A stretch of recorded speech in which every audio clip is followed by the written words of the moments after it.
Well, folks, that was a bit of a pile of garbage. Welcome to the show. Is called Morning Thunder. We're recording this at like 5 p.m., so you'll see this in your stream in the morning. But welcome to Morning Thunder. I'm your host Bobby Howard. We're here to recap a 126-99 win for the Los Angeles Lakers over the Oklahoma City Thunder. And look, it's a second straight defeat for OKC, a second straight embarrassing defeat for the Thunder, but it's one of those where you kind of have to take it with a grain of salt, and that's no way to disrespect the Lakers, who played lights out, or to excuse the effort that the Thunder put out there, because it was frustrating. It was rough, and look, as Thunder fans, we're going to hear about it all week, from the Stephen A's and Shannon Sharps of the world about how great the Lakers are and all this. That's just part of it. When you lay an egg like this, you're just going to have to deal with it. And it's frustrating. I don't think this game encapsulates, this team as a whole, of course. It's only one game. I don't think the two games encapsulate it. But when you roll out kind of a vanilla, weird effort, you're going to get roasted for it. And, I think that's kind of the biggest thing is you had that early start, complacency again, just not a great start. And the Lakers started incredible. Arguably one of the best starts they've ever had. They started 10 for 12 from three. So 83.3%. That was nuts. The first half, they made 15 threes, which tied a franchise record for them. Luka Doncic absolutely dealing today with 30 points. He had the lion's share of that in the first half. Another great one for Austin Reeves, former Sooner, who, 50% from three, 20 points. He was great. LeBron had a solid outing as well. But overall, Dorian Finney-Smith, 4 for 5 from three is just nuts. And I think that's the thing. And this is why you can't really judge any game based off of a single, or any team or whatever based off of a single game, is there's always variance. Sometimes it's shot variance, like what the Lakers did. This is very atypical for them on a game-to-game basis. This is not how they shoot normally throughout a season. Does that matter? No. They had a great performance tonight. Also, Oklahoma City doesn't play this bad. Their effort is typically not on this level. They deserve to get roasted for it. They absolutely do. Today they were terrible, and they should be. I think that's fair. It's fair to criticize the performance today. But I don't think that's, really a good summation of the Thunder, given the fact that they have the 1 seed locked up. Really the only thing left is, I joke about the Maurice Podoloff trophy, but nobody cares about that. There's a chance you don't even see the Cavaliers in the NBA Finals. It's likely that trophy would likely just be a paperweight on someone's desk up at Thunder HQ. It's whatever. Nobody cares about that, except for me, because it would be kind of neat. But regardless, this is just not a good performance. It's easy to excuse it. It's frustrating to see and accept it, but it's just kind of reality for OKC. And, if you look at that first half, the Thunder won the turnover battle. It was relatively even on fouls. The difference was the shot making for the Lakers. And the Thunder just didn't shoot great. Jalen Williams, a bit of a poor performance, and I know I see some people. I feel like Thunder fans on Twitter sometimes are pretty quick, have a quick trigger on J-Dub as a second scorer. I know he's not perfect yet; he's still working on it. Tonight was a rough night for him.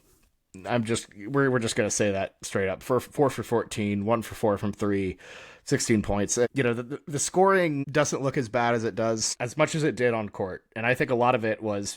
8 free throws for J-Dub. Weirdly enough, the only guy to get to the line was J-Dub out of the starting 5.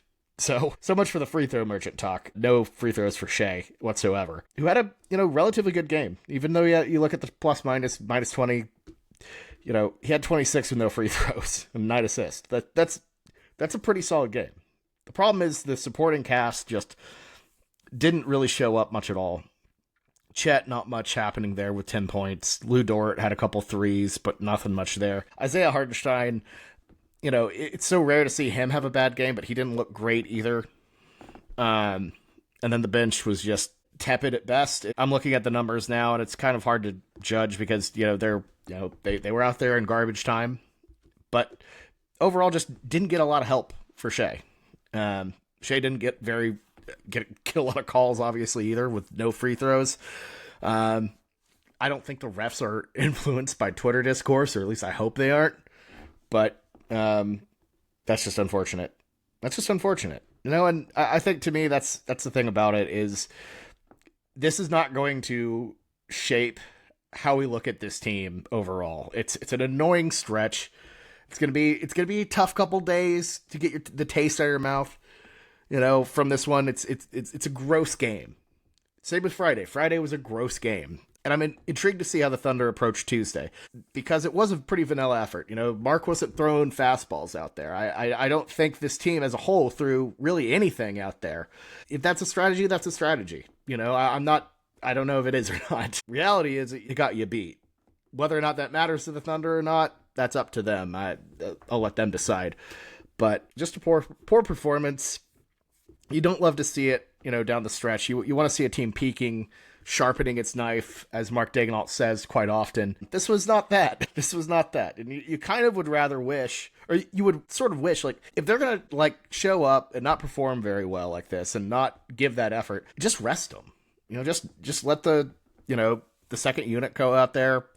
Maybe that would light a fire under the team. I don't know. Because, I don't know. The amount of things that can happen on a basketball court when you're not going full strength is, could be dangerous. And I don't know. It was a poor performance, poor effort.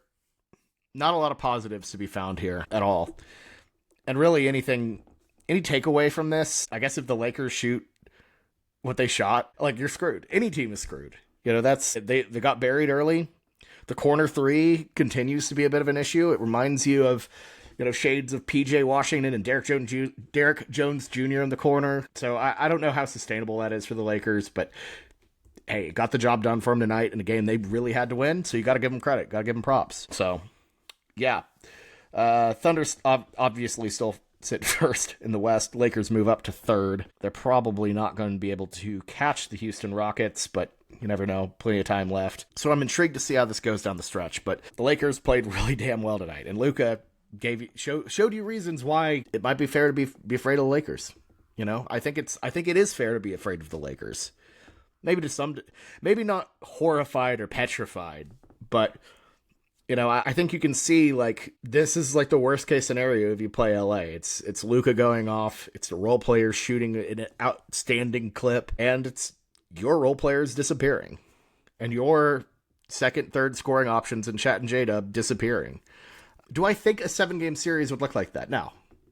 I think that balances out. I think this feels like an outlier, and I'm not just saying that to try to cope here or anything. It's a regular season game, not much to play for, but you would think that over 7, this thing would get balanced out, and the Thunder, who have been head and shoulders the best team all season in the West, for sure, would find a way to win that series, especially with the Lakers' defensive intensity not typically being very high. So, I don't know. We'll see how Tuesday goes, and we might run into the Lakers in the playoffs. We'll see how that goes as well. But overall, just a game to forget, to say the least. And I don't know. I think the Thunder need to find a way to split this Lakers series if they want to get that best record in the league. Because I don't know. Just with where you're at and where the Cavs are at, you kind of need that. You got this loss. Cavs are at 15th. You don't want this to go down to a division record because the Cavs have a better division record. That's one of the tiebreakers. So I don't want to say you want to win out, but if you win out, you can still control your own destiny if you win out. We'll see how it goes for OKC here down the stretch. But yeah, that is all I have for today's edition of Morning Thunder. Thank you all so much for listening, especially listening to this one, because this was not a fun game to talk about. And I'm sure it's not a fun game to listen to, but we'll be back after Tuesday's game against the very same Los Angeles Lakers, and hopefully have a lot more fun topics to talk about there. So hopefully a better game to recap there. But until then, we'll see you next time. Thunder up, everybody.